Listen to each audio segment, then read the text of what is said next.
Project Accord, Part 3. Let's get to it.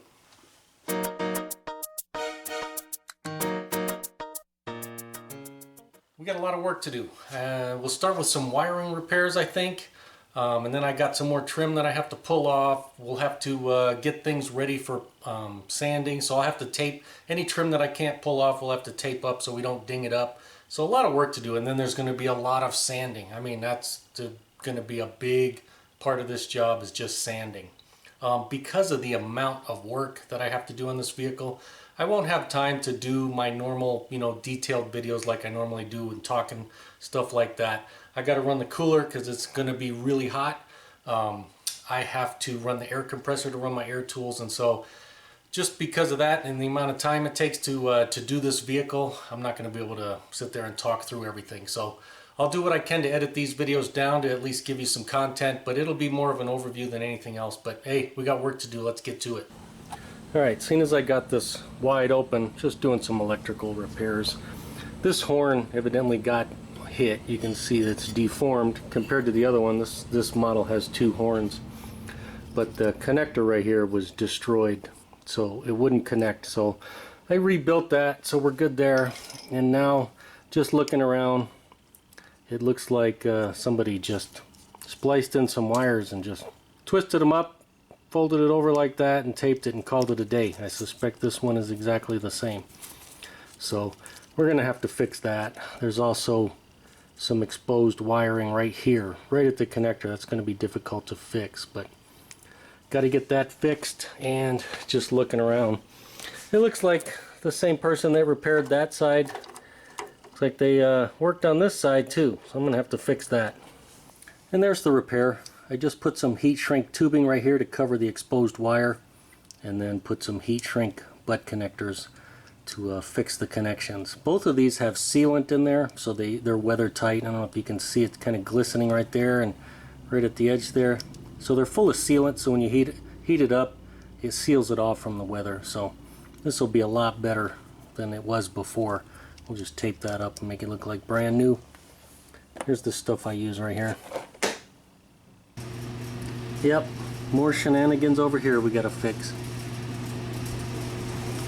I did the same thing over here. Just cut out the bad sections and butt connectors, and where the wiring was just a little bit exposed, I covered it back up with this heat shrink tubing with the sealant. So we'll be good to go. In a perfect situation, you could probably cut this wiring out and replace it all. But this will work just good. I'm confident this will last the rest of the life of this vehicle. Now luckily I live in the desert, so we don't see a lot of green crusties, but if these wires were all green and corroded, then of course we would have had to replace everything. But luckily they're not, and we'll still be good to go. Here's a shot of the finished repair on this side. Let's check out the other side. That's what it looks like. Alright, let's see if they work. That one does. That one, there it is, right there. Alright, that's a good sign.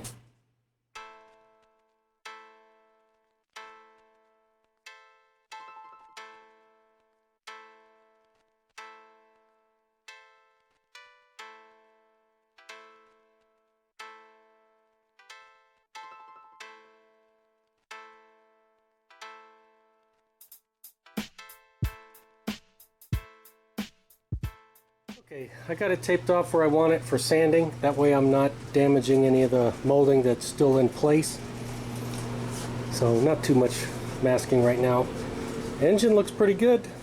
That super clean really works pretty well. The foaming one. I don't like the spray bottle, but that foaming stuff seems to work pretty darn well. So that's what she's looking like so far. And I got all the parts sitting right here. These are going to be the ones that I'm going to paint. All this stuff I'm going to put back in the vehicle. Just stuff it in there so it's out of my way. It's a good idea to label your stuff. If you're ever taking stuff apart, especially if it's going to be a few days before you put it back together, I highly recommend labeling it, or you'll forget it or lose it or whatever. I'm pretty sure these came out of the front grille. I'm pretty sure we didn't have any flat regular screws coming out of the Honda factory, so somebody threw those in there. I did pop out these broken bumper clips.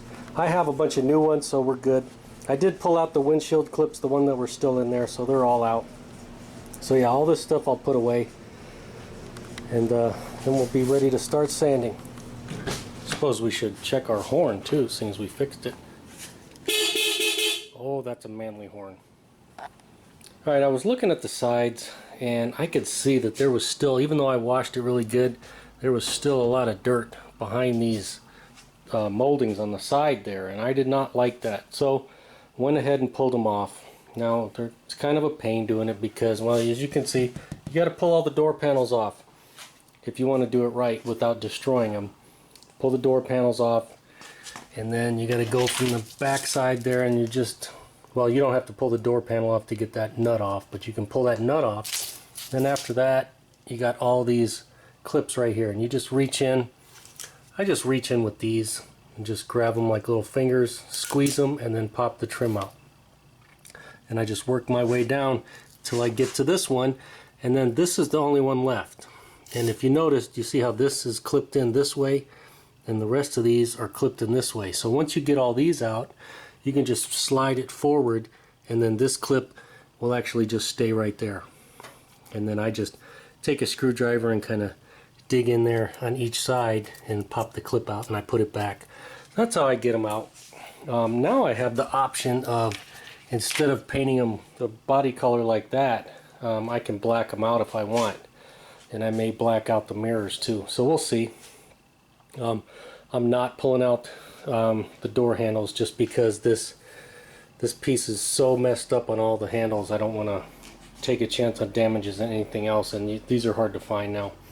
And this, I did look into taking the belt molding off, and I will destroy it if I try to take it off. So we're going to leave it in place. We're going to leave that in place. So there's nothing I can do about that.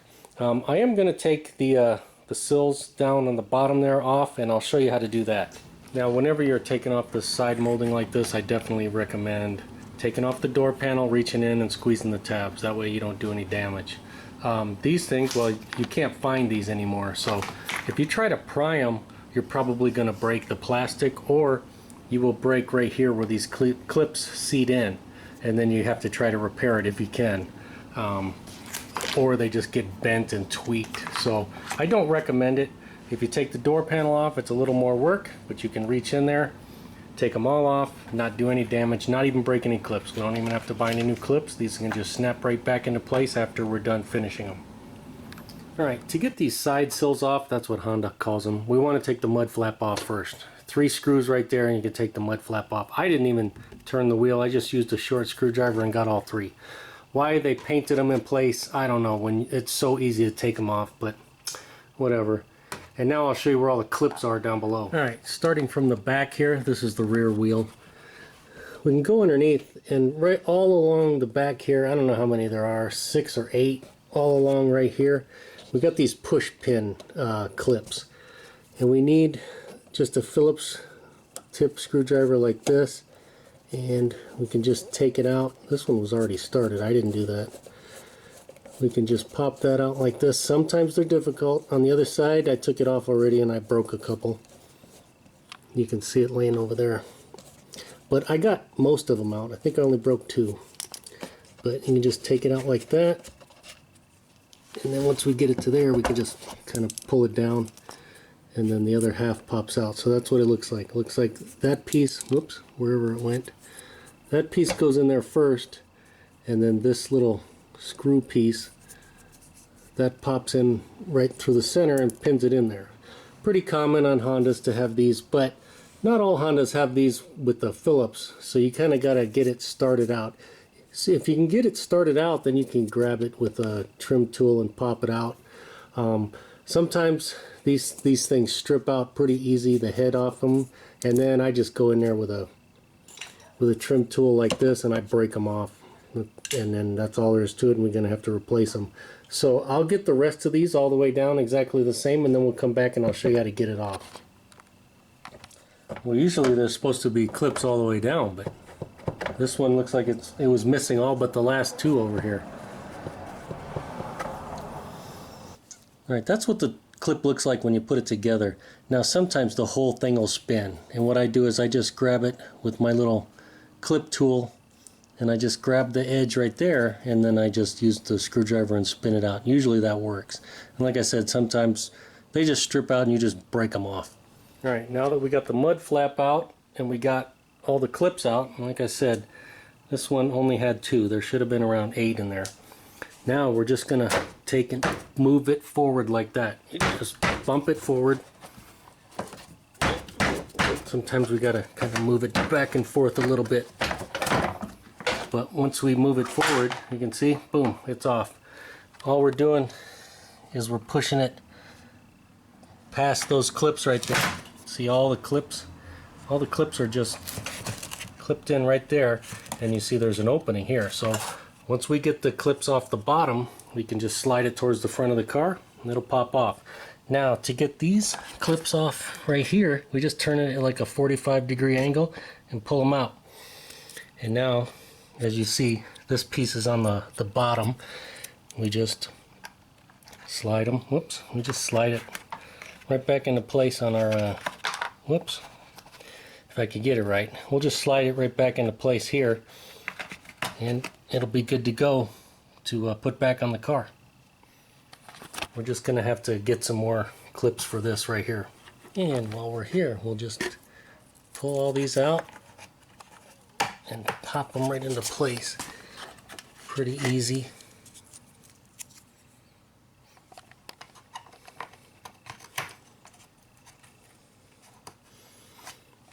Now, for some reason, they don't put one right there. At least on this model, you can see from the fact that there's still a piece right there. You can see these are open. So yeah, they didn't put them there from the factory, at least on this model. That's what it looks like with it off. Typically, we don't break those clips there because we can slide it off. You will break these little clips, and they're used on a couple places on these Hondas. So you'll want to have a bag of these, that's for sure. And there's aftermarket ones, you can get cheap ones, and they work pretty well. So let's see, how many are there? 1, 2, 3, 4, 5, 6, 7. So there's 7 of them, and there were only 2 in this one. That's why it was real loose. I noticed it was loose. And on the other side, you can see all of our clips up here intact except for the one that they didn't install. And where am I? Let's see, 1, 2, 3, 4, 5. All right, so I saved 5 of these, but I did break 2. The 2 that were closest up here kind of disintegrated. They're all in a bunch of pieces right here. And now that we got these side sills off, it'll definitely be easier to put them back black like they should have been, like they came from the factory. These were definitely black from the factory, and they just didn't feel like taping them off or doing anything with them or taking them off. And so they just painted right over them, whoever did it last. So now with those off, we'll put them black, and we have the option. We can put the side molding black, maybe the mirrors, maybe even these little nozzles right there, we can put them all black. And by taking them off, not only do we get a better paint job on the trim pieces itself, but we get a better paint job on the car by eliminating the hard edge right there. So, because hard edges have a tendency to peel back, so we want to eliminate as many of those as we can. Although, as we saw here, we're not going to be able to eliminate every single one of them. And also, all this dirt right here has a tendency to fly up and get in your paint when you're hitting it with the spray gun. And so, by pulling this off, we can clean all this up, and all this stuff down under here, we'll be able to clean that up, in addition to cleaning the back side of our part here, and all that ends up in a better paint job, fewer pieces of garbage in our paint when we're all done.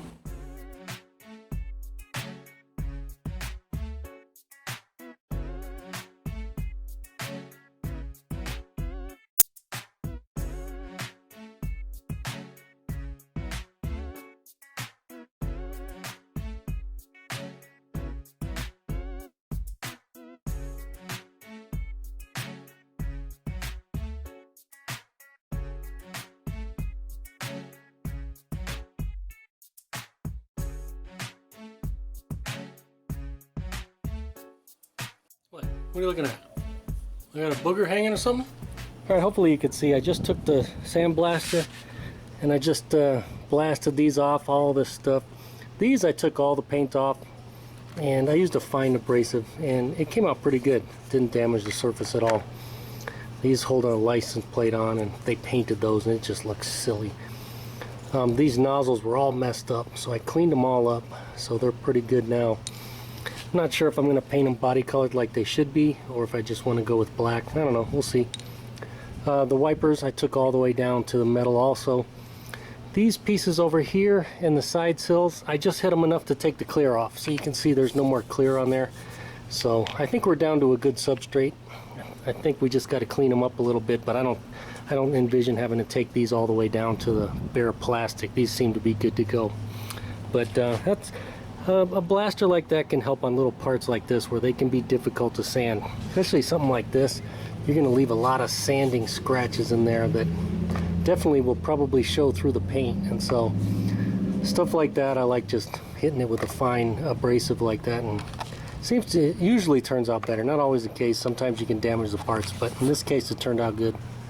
Alright, time to see if we can fix these bumpers. We'll start with the rear. This one had a crack right on the bottom right there, so with a couple inches, 2-3 inches right there. Typically what I like to do, you can see the crack right there, it's kind of at an angle, so I drill a hole right at the end of the crack so it'll stop cracking. But because that crack was at an angle, I drilled a second hole because that's where the crack kind of stopped on the inside. And I beat it out too and sanded it down. 80 grit is what I roughed it up with, inside and outside. We do have to work around this piece right here. There's a second piece just to the inside, so that's kind of in our way trying to work on this. But sanded it all down, roughed it all up. I did drill a couple of holes right here to help with our flexible filler that we're going to put in. It'll kind of pin it together. So I'll use some backing mesh, and I'll put mesh on the back with that filler, and I'll put some filler on the front, but no mesh on the front. We'll see if we can't get this thing fixed. Alright, there I got the flexible filler on there. We'll let that harden up. I had to clamp it because the crack wanted to open up. And I do have the mesh on the inside. And there's a clear backing. I'll have to peel that off after a little while. This is the stuff I'm using. U-Pole 7061.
Alright, got both tabs fixed and the crack over here. Those I'll still have to drill out once it fully cures. It's not fully cured yet, and I can start sanding it and shaping it. The stuff is very flexible though, so excellent for bumpers and stuff like that, and it's very strong, especially when you reinforce it with the mesh. But it sets up fast, so I did all three of these individually. Otherwise, if I tried to do it together, there's a good chance it'll start setting up by the time I get to the second or the third one. And especially when cutting that mesh, I didn't want to do it again, so that's why I just did them separately. Alright, while those are curing, I think I'll just walk around, mark any areas that need to be fixed. Like that little imperfection there, I don't know if you can see it. Luckily this body's straight, but it has a few little door dings and things like that we'll have to take care of.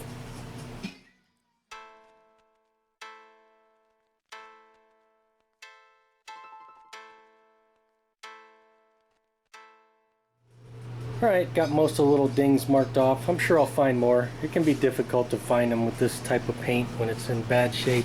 I wanted to point out, I don't know if you can see it. Can you see the outline right there? Where I think they probably fixed something or did something, but I can see the outline of the old paint right there. Not sure if you can see it, if you can pick it up, but it's like right there. That's what happens when you don't do a good prep job beforehand and just try to paint over it. Paint will not cover up imperfections. In fact, it'll accentuate them, especially little things like this. It'll highlight them and you'll be able to see them easily with new paint. Alright, that's it for part 3. Thanks for watching.